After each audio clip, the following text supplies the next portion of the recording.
നീ വലിയ പഠിപ്പിസ്റ്റാണല്ലോ.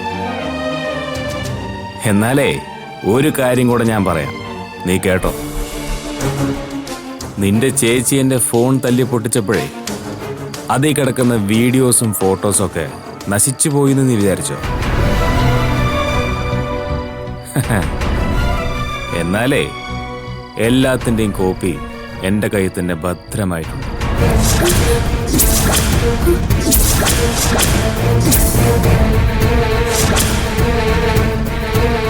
നിനക്കറിയാലോ, സ്നേഹിച്ചാൽ ഞാൻ എന്തും നൽകും. മറിച്ചാണെങ്കിൽ ഞാൻ ആരാണെന്ന് നീ അറിയും. നിനക്ക് എന്ത് ചെയ്യാൻ പറ്റുമോ അത് നീ ചെയ്തു. എന്തും നേരിടാൻ ഞാൻ തയ്യാറാ.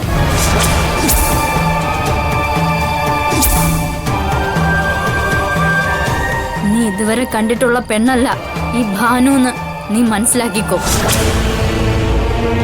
നിന്നെയൊക്കെ ആണെന്ന് പറയുന്നവരെ വേണം ആദ്യം കൊല്ലാൻ.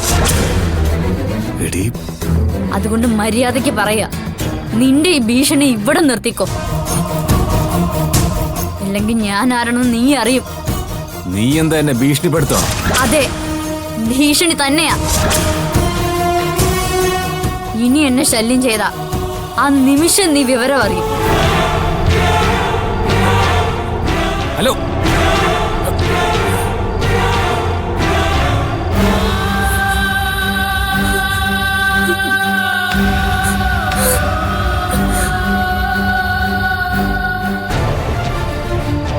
എത്രയും വേഗം ആ വസ്തു കൈക്കലാക്കില്ലെങ്കിൽ ഇതുവരെ ഞാൻ പ്ലാൻ ചെയ്തതൊക്കെ വെറുതെ ആവും.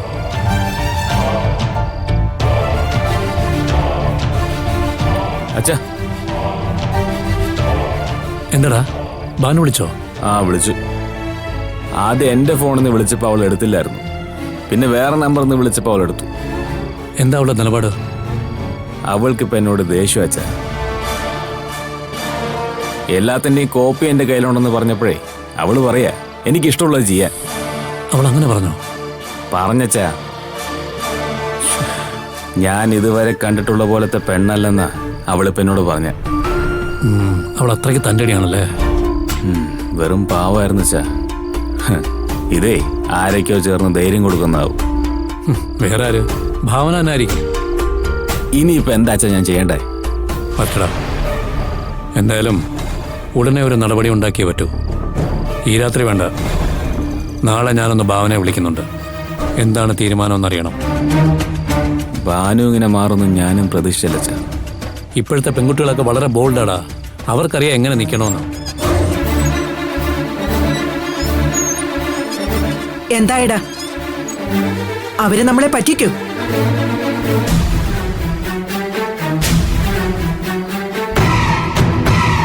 അതേക്കുറിച്ചാണ് ഞങ്ങൾ സംസാരിച്ചത്. ഭാനു നമ്മൾ വിചാരിച്ചതിനേക്കാൾ തണ്ടേടിയാ.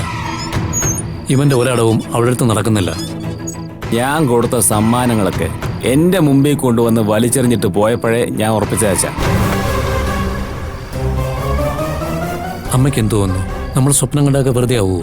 ഭാവന പറയുന്നതേ ആ വീട്ടിൽ നടക്കുള്ളൂ എങ്കിൽ നീ ഭാവനയെ ഒന്ന് കാണാൻ നോക്ക്. ഭാനുവിനെ ഇവനെ കൊണ്ട് കല്യാണം കഴിപ്പിക്കാൻ പറ്റിയാലേ നമ്മുടെ പ്രതീക്ഷകൾക്ക് 100% ഗ്യാരണ്ടി പറയാനൊക്കും. ഇല്ലെങ്കിൽ പിന്നെ എന്ത് സംഭവിക്കാം? എന്തായാലും ഞാൻ നാളെ ഭാവനയെ ഒന്ന് വിളിക്കാം. പറ്റിയ ഒന്ന് കാണുമെന്ന് പറയാം. അത് കഴിഞ്ഞ് വേണ്ടി വന്നാൽ ഞാൻ ഒന്നുകൂടെ ആ വീട്ടിലേക്ക് പോവാം. അത്രയ്ക്കൊക്കെ വേണോ അച്ഛാ? ഇപ്പൊ തന്നെ അവൾക്ക് ഭയങ്കര ചാടയാ. ആവശ്യക്കാരൻ നമ്മളല്ലേടാ. അപ്പൊ പിന്നെ നമ്മൾ തന്നെ ശ്രമിക്കണം. ഭരത്തിന് തന്നെ ഭാവനയെ കസ്റ്റഡിയിൽ എടുക്കേണ്ട തലവിധി വന്നാലിൽ അവർക്ക് എല്ലാവർക്കും നല്ല പ്രയാസമുണ്ട്. അത് നമ്മുടെ കുഴപ്പമല്ലല്ലോ, യാദൃച്ഛികമായി സംഭവിച്ചതല്ലേ. എന്തായാലും അവർക്കത് ജീവിതകാലം മുഴുവൻ മനസ്സിൽ നിന്ന് പോവില്ലല്ലോ. എന്തായാലും നമ്മൾ ഇതുവരെ എത്തിയില്ലേ. ശ്രമിച്ചാൽ ഉറപ്പായും നമ്മൾ ആഗ്രഹിച്ചതുപോലെ തന്നെ നടക്കും.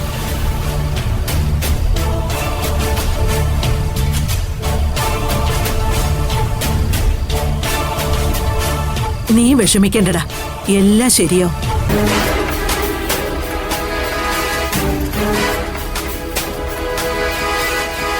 അവന് ശരിക്കും വിഷമമുണ്ട്. കയ്യിൽ വന്ന മഹാഭാഗ്യമല്ലേ തട്ടിത്തെറിപ്പിച്ച് കളഞ്ഞത്. പറട്ടെ അമ്മ, ചിലപ്പോ എല്ലാം വീണ്ടും ഒന്ന് കലങ്ങി തെളിഞ്ഞാലോ.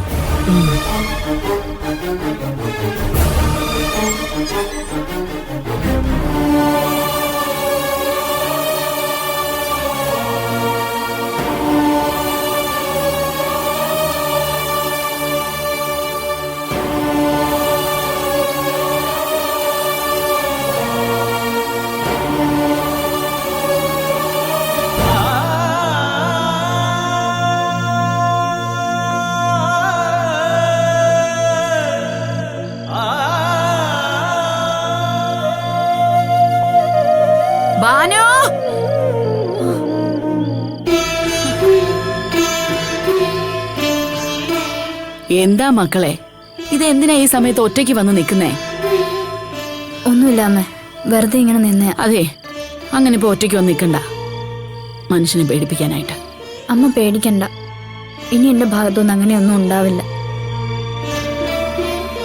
ഇനി അങ്ങനെ എന്തെങ്കിലും ചിന്ത നിനക്ക് വന്നാൽ നീ നിന്റെ ചേച്ചിയോട് ചെയ്യുന്ന ഏറ്റവും വലിയ ദ്രോഹമായിരിക്കും കുഞ്ഞെ. അതോടെ ഈ കുടുംബത്തിന്റെ എല്ലാ മാനവും പോവും. പിന്നെ ഞാൻ ഈ ഭൂമിയിൽ ഉണ്ടാവില്ല. അമ്മേ, വെറുതെ ആവശ്യമില്ലാത്തൊന്നും ചിന്തിക്കണ്ട. ഞാൻ ഇനി അബദ്ധമൊന്നും കാണിക്കില്ല. എന്റെ ചേച്ചി എന്നോടൊപ്പം ഉണ്ടെങ്കിൽ പിന്നെ ഞാൻ ആരെ പേടിക്കണം? അങ്ങനെ ചിന്തിക്കേ. അവക്ക് വേണമെങ്കിൽ ഇതൊന്നും കണ്ടില്ല എന്ന് വെച്ച് പോകാമായിരുന്നു. പക്ഷെ അവളത് ചെയ്തില്ല. കാരണം നിന്നിൽ അവക്ക് അത്രമാത്രം വിശ്വാസവും പ്രതീക്ഷയുണ്ട്. മോളെ, കൂടുതലും ഒറ്റയ്ക്കിരിക്കുമ്പോൾ മനസ്സിനകത്ത് ആവശ്യമില്ലാത്ത ചിന്തകളൊക്കെ കയറി വരും. അത് നമ്മളെ മാനസികമായിട്ട് ഒരുപാട് തളർത്തും. നീ ഒരു കാര്യം ചിന്തിച്ചാൽ മതി. നമുക്ക് ചുറ്റും നിസാര പ്രശ്നങ്ങളുടെ പേരിൽ ധാരാളം പേർ സ്വയം ജീവത്യാഗം ചെയ്യുന്നുണ്ട്. ആ വാർത്തകളെല്ലാം നമ്മൾ കണ്ടും കേട്ടും കളയാറുണ്ട്. പക്ഷെ പിന്നീട് ആ കുടുംബത്തിന്റെ അവസ്ഥയെക്കുറിച്ച് ആരെങ്കിലും അന്വേഷിക്കാറുണ്ടോ? ആ വീട്ടിലേക്ക് പോകുകയോ അവിടെയുള്ളവരുടെ മനസ്സൊന്ന് അറിയാനോ ശ്രമിക്കാറുണ്ടോ? ആ വീട്ടിലോട്ടൊന്ന് പോയി നോക്കണം മക്കളെ. അപ്പൊ എന്നും വേദനയോടെ കഴിയാൻ വിധിക്കപ്പെട്ട ഒരാൾ അവിടെ ഉണ്ടാവും. നഷ്ടപ്പെട്ടു പോയ ആ വ്യക്തിയുടെ അമ്മ.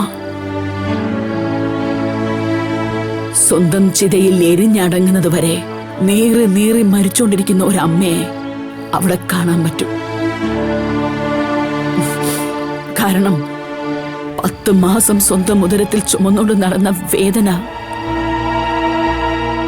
അത് മറ്റാർക്കും ആ വീട്ടിലുണ്ടാവില്ല.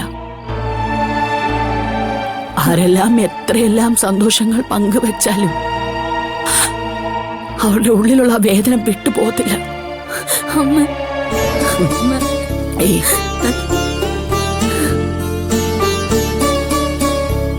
അതുകൊണ്ടാ മോളെ എല്ലാവരും പറയുന്നത്, അമ്മമാർക്ക് പകരം വെക്കാൻ ഈ ഭൂമിയിൽ മറ്റൊന്നുമില്ല എന്ന്. എന്നോട് ക്ഷമിക്കമ്മ. എന്റെ ഭാഗത്തൊന്നും ഇനി ഇങ്ങനൊന്നും സംഭവിക്കാതിരിക്കാൻ ഞാൻ പരമാവധി ശ്രമിക്കാം. മതി. അമ്മയ്ക്ക് എന്റെ മക്കളെ വിശ്വാസ. ഇത് ഒരു നിമിഷത്തെ ചിന്തയാണ് മനുഷ്യ മനസ്സിനെ വഴിതെറ്റിക്കുന്നത്.